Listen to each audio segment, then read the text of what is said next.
ខ្ញុំរៀនចប់ទី12ហើយបាននិទេស A ទៀតហើយឥឡូវរៀនសកលបានប៉ុន្មានថ្ងៃហើយឈប់រៀនបណ្ដោយហើយមានអារម្មណ៍ថាតែតខ្លាំងមែនទែនបងហើយខ្មាស់គេខ្លាំងទៀតគួរធ្វើម៉េចអ្នកគ្នាតម្លាក់អានិទេស A នឹងចោល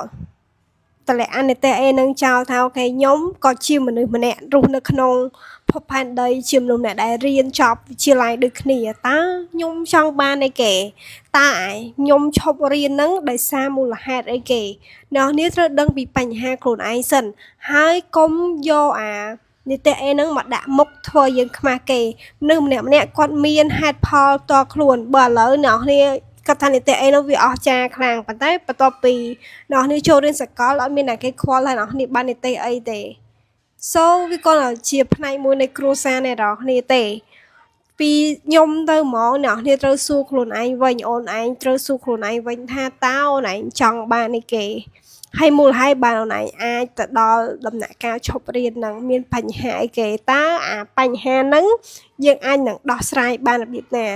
ទោះបីជាអ្នកគ្នារៀននិទេស A អ្នកគ្នាឈប់រៀនមួយឆ្នាំចាំឆ្នាំក្រោយចាំរៀនទៀតក៏វាអត់មានជាបញ្ហាអីសម្រាប់ជីវិតអ្នកគ្នាទេអីដែលជាបញ្ហាគឺអ្នកគ្នាខ្លាចគេគិតថាអ្នកគ្នា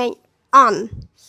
អ្នកគ្នាទម្លាក់អានឹងចោលទៅហើយសួរខ្លួនឯងថាជីវិតអ្នកគ្នានឹងទៅបែបណាហើយអ្នកគ្នានឹងប្រសើរជាងមុនហើយកុំ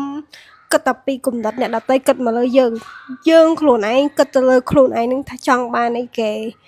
វាហត់ខ្ញុំដឹងថាវាអាចតែតោវាអាច stress យើងអាចនឹងមិនហ៊ានទៅជួបបុកគ្រួសារបងប្អូនឬក៏មិត្តភ័ក្តិមួយទៀតនោះនេះឈប់និយាយរកគាត់ទៅ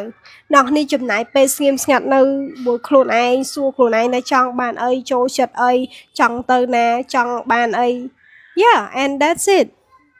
it's so easy អ្នកនេះអាចថាពិបាកបន្តិចតែទៅមុខបានដូចគ្នាកុំយកតែអីមកដាក់មុខបាយ